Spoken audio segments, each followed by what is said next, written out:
Everything getting harder to find. Let it skin, see we get to the breaking out and we breaking the codes. Make it explode, so get it out. Send your body. When a woman sets out on a solo trip, she suddenly finds herself being hunted by a disturbed man. He intends to force himself on her, caught between wilderness survival and a relentless pursuit. How can she possibly escape this nightmare? Sasha is a rock climbing enthusiast. On this day, she sets off alone on an adventure. Before entering the forest, she stops at a convenience store to buy some food. The moment she walks in, a few shady guys start eyeing her. Sasha senses their bad intentions and chooses to ignore them, but one of them deliberately steps closer and brushes against her. Just then, a man named Alan arrives to sell some beef jerky. Unable to stand it, he steps in and says a few words to defend her. Only then do the men reluctantly leave the store. Alan apologizes to Sasha for their behavior, although Sasha doesn't say thank you out loud. She still buys a pack of his beef jerky before leaving, because the signal in this area is poor, and she isn't familiar with the routes here.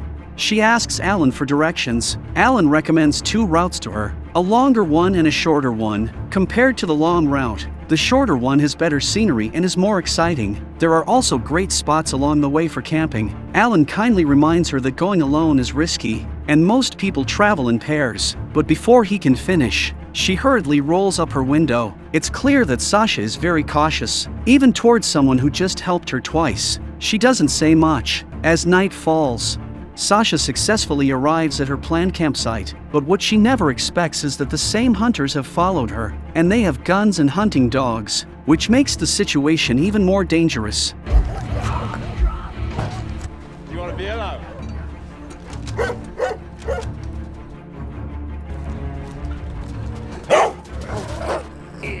Easy.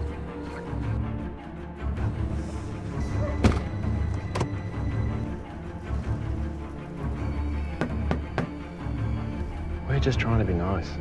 Sasha doesn't even look at them directly. She quietly packs up her things and locks herself inside her car. Through the rearview mirror, she can clearly see them skinning a deer. Their eyes occasionally drift toward her, although she appears calm. She is so frightened that she grips her pepper spray and stays in the car all night. Only after they leave does she finally continue her journey. Maybe this is what adventurers spend their whole lives chasing. Only at moments like this does a smile appear on her face. She drifts through rushing rivers, rides down waterfalls, and even leaps off cliffs. After some time, Sasha reaches a calmer stretch of the river. Photos of missing people hang all around this area. Although it looks unsettling, Sasha doesn't think much of it, because before coming here, the police had already warned her that many people had gone missing in this area. They even had her register before setting out. Sasha hangs her backpack and pants on a tree to dry. She also takes out the beef jerky Alan sold her and starts eating to regain some energy. The next morning, Sasha wakes up to find that her backpack and pants are gone. There are no animal tracks around. If it wasn't an animal, then it had to be a person. Realizing this, she decides to leave immediately, but not long after, she spots a small boat docked by the shore. A thick rope hangs from a tree nearby, clearly showing someone lives here. Sasha decisively docks and decides to check it out. The house in front of her is obviously not a temporary camp, and there is meat roasting nearby. Hello? Hi. Hey. Sasha explains that someone stole her belongings last night, including her phone and food. To her surprise, Alan jokes that maybe a wombat took her phone and kept pressing random buttons. The joke makes Sasha laugh. Alan says that as an experienced camper, he always prepares backup supplies, so he doesn't suggest sharing them with Sasha. But Sasha has no intention of staying. She just wants her gear and to get back on the road. However, Alan is overly enthusiastic and prepares food for her. Feeling awkward refusing, Sasha sits down. She asks why his beef jerky doesn't have a brand name. Alan says it's named after his mother, smiling a little foolishly, but when Sasha says his mother must be honored, his expression suddenly darkens. There must be a story behind it. Perhaps even something that shaped his unstable behavior. Alan says he spends almost all his time here. If he doesn't go down the river once or twice a week, he feels restless. At first, Sasha cautiously asks him a few questions, but every time he starts answering, he shifts the topic back to her. It feels like he knows a lot about her past. In response to his guesses and assumptions, Sasha doesn't answer directly. only offering polite smiles. But inside, she becomes increasingly alert. When the topic turns to the men from the convenience store, Alan suggests that Sasha must have used some kind of trick to deal with them so easily and stop them from bothering her. There's clearly something off about Alan, and Sasha doesn't want to stay any longer. She stands up to leave immediately, but he quickly blocks her path. Only then does she notice the rubber band on his wrist. That's when she realizes he was the one who stole her belongings. Not wanting to provoke him, Sasha calmly says she wants to leave. To her surprise, Alan immediately throws her backpack back to her, holding a crossbow in one hand and playing music on his phone with the other. He mocks her, saying she likes adventure, right? Before the song ends, try to get as far away from me as possible. Everything getting harder to find. Let it scan, see we get to the breaking out and we breaking the codes. Make it explode, so get it out. Send your body, all you studs and your duds and your ladies is fly. No time to regret. Sasha runs without stopping for even a second. Meanwhile, Alan dances excitedly where he stands. By the time one song finishes, Sasha has already gotten into her kayak. This time, she's not exploring, she's escaping. The enjoyment is gone from her face, replaced by pure panic.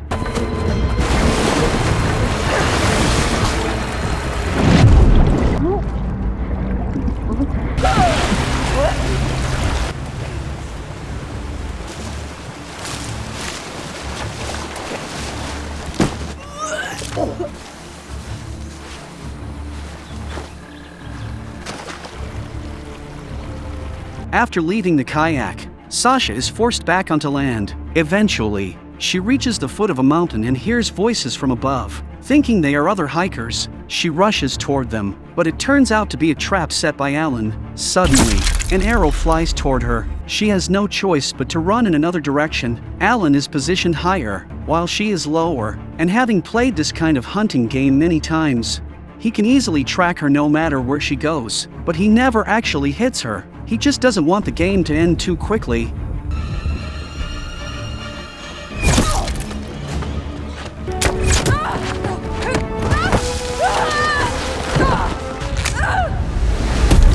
Once again, Sasha falls into a rushing river, but this time, she doesn't have a kayak and must rely on her hands to move forward. Fortunately, the river ahead becomes calmer. She finally gets a moment to catch her breath. She checks her gear. Her phone is broken, but her pepper spray and food are still there. After a short rest, she throws away the phone and heads toward narrower, more concealed terrain. Eventually, she reaches a dead end. She has no choice but to climb up with her bare hands. Luckily, this kind of terrain is easy for her, and she quickly reaches the top. Using binoculars, Sasha sees that Alan's boat is still by the shore, but in the next moment, she hears that familiar sound again. Turning around, she sees that Alan has already followed her.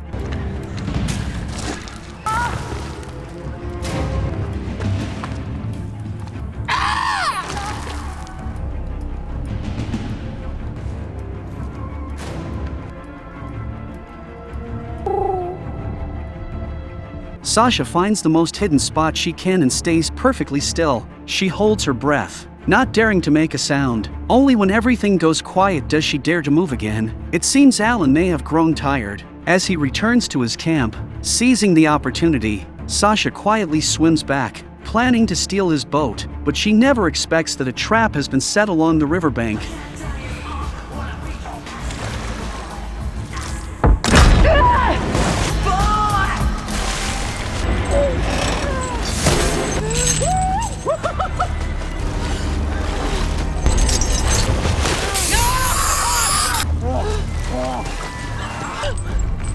While Alan is washing his face in the river, Sasha tries to unlock the chain, but the other end is firmly anchored to a rock. Alan tells her to throw him the pepper spray. She has no choice but to comply. Only then does he release the trap from her ankle. Sasha asks if this is some kind of game, but Alan says it's not a game, it's a ritual. After that, Sasha is tied up at the camp. Alan forces her to eat some wild fruit, and even asks if she enjoys being restrained. That night, heavy rain pours down. Sasha is left outside, soaked all night long. Meanwhile, Alan watches her from inside, muttering that this is part of the ritual. Enduring pain is simply a transition within it. The next morning, Alan cuffs Sasha to the front of a boat, as if taking her somewhere. Sasha cautiously asks about the rules this time, but he avoids answering directly. Instead, he says he saw her name in the police registry and looked into her past. Sasha's attention is fixed on the anchor at her feet, but just as she is about to grab it, Alan suddenly pushes her into the water.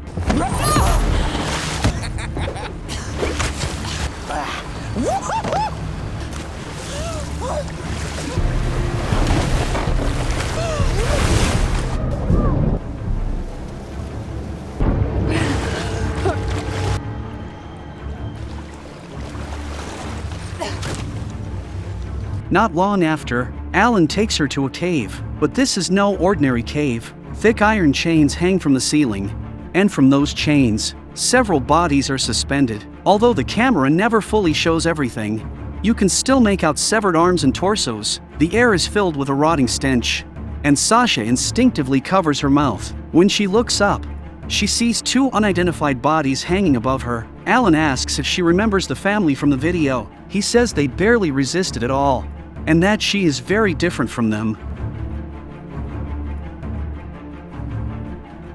Looking at the remains hanging there, and the neatly packaged dried meat nearby, Sasha suddenly realizes something horrifying. The jerky she ate earlier was never beef. At this point, she can no longer suppress her emotions. All she wants is to escape this place as fast as possible, but Alan drags her into a corner. Sasha doesn't dare provoke him. Instead, she carefully asks if someone once hurt him, if someone did something terrible to him, and says she feels sorry for what he went through. Unexpectedly, Alan puts his hand into his mouth.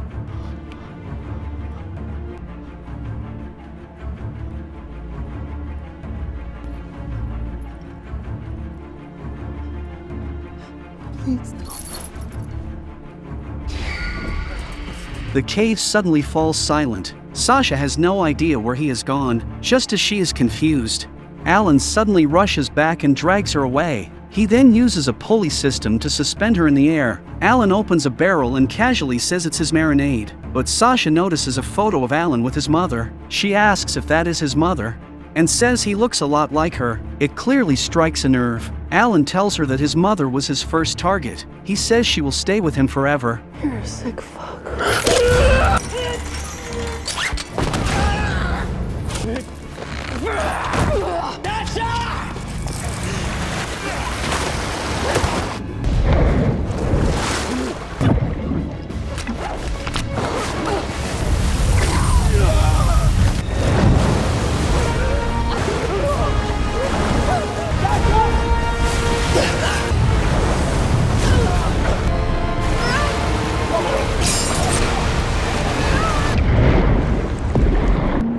Alan is suddenly knocked unconscious. The rope is still looped around a piece of wood, preventing Sasha from surfacing. She has no choice but to swim back and try to unfasten the buckle on Alan's waist. But the buckle is too difficult to open, so she loosens the rope instead, and finally manages to reach the surface. While Alan is still unconscious, she drags over a large rock, preparing to end this nightmare, but the water is too deep, and she can't generate enough force. She returns again, trying to break the rope.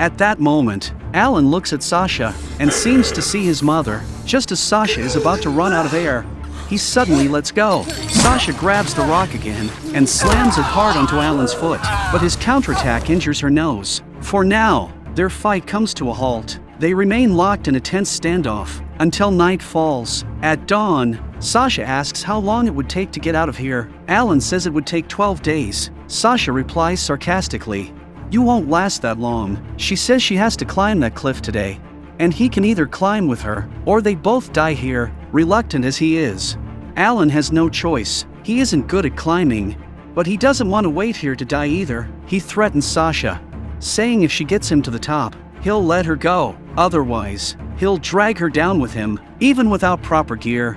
This isn't a problem for the experienced Sasha. She simply ties knots in the rope and wedges them into cracks in the rock. As for Alan, He pulls himself up bit by bit. After she secures each section, after several back and forth climbs, they reach halfway up the mountain. Sasha glances at Alan as he unfastens his rope and quietly loosens it slightly, but he notices immediately. Getting rid of him won't be easy. Sasha doesn't dare act rashly again and waits for the right moment. As they near the top, a rock outcrop blocks Alan's line of sight. Nearby, there is also a loose small tree. Sasha ties Alan's rope to it.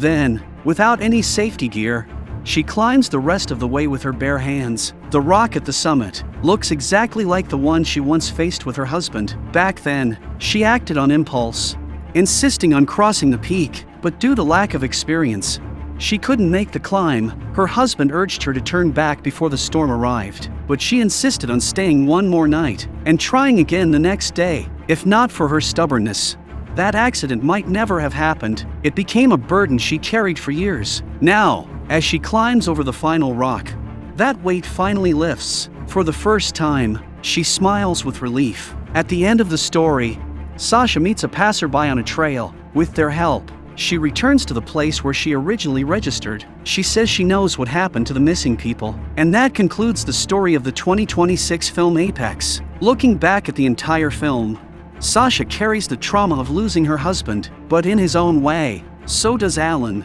especially when he shows that obsessive, unstable side.